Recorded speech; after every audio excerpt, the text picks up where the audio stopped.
And especially when we look for, like, let's say, correlations or causes of things that feel a bit like I have no idea where they come from and what happens, or I show symptoms. This we know quite well, like that there's people that show symptoms of having had a certain experience without ever having an experience of being assaulted or abused or gone through very troubling or traumatic situations. So you kind of see all the symptoms, but you don't see where does it come from, and then it feels like something's wrong here. And then it's very hard for people, because then you feel like something's wrong with myself, because this makes no sense. So I'm weird, or I'm just crazy. And then so when you open then the situation and you start to see, if I place these symptoms into the lives of some of my ancestors that maybe have gone through certain experiences like that, it starts to make sense. And that is a huge relief, because I feel, okay, I'm not just crazy. I just need to open the the horizon or the game board on which I look how things are connected. And then it starts to make sense again. And then you see how life, in a way, is still trying to work out something. And it maybe has been passed on through the generations until it appears in your life right now. And this we also know quite now, even through scientific studies, that there is many ways how really life passes on these informations of strength, resilience, and of trauma over the generations through the biological mechanisms, through the epigenetic transmissions.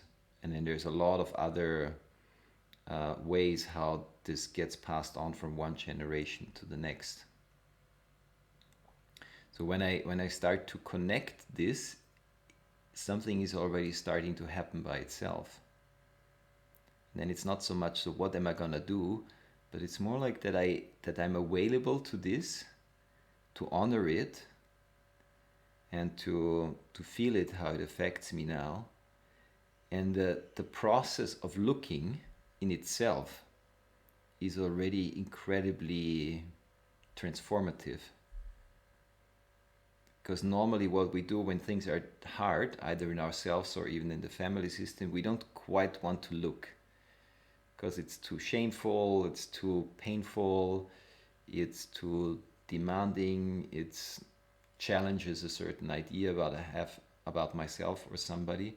So we kind of don't want to deal with it, which is the first step of just how people kind of cope with something. At first you kind of keep it at distance, and sometimes people don't manage to find the way to look at it again in their own lives, and then sometimes it's the second or the third generation that has the capacity to look.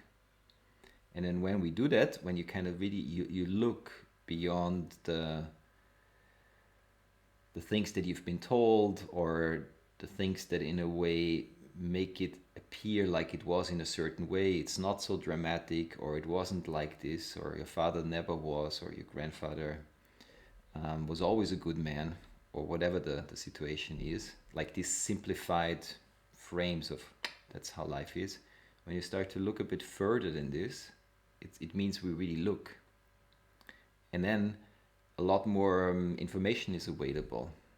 And there is this old saying that the truth will set you free, and it's more complex than this, but there is also there's a big truth to that. When you start to see something, even if it's hard, but getting to see, like we all long for truth and to see what was really happening, or what was really going on. And then there's like, then I can work with it. But what is really hard is when we feel I just have a sense, or like my body tells me that something is going on, but I have no context to work with it. And then we feel we're alone with it.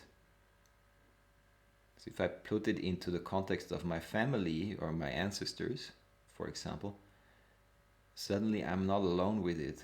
Again, I have a tribe that is affected by something, and now we're working it out together. And of course, it's super helpful to have, like in real life, to have support around it, somebody else, a therapist or a group of people, like again, like a real tribe that helps me to look at something that's hard to face otherwise.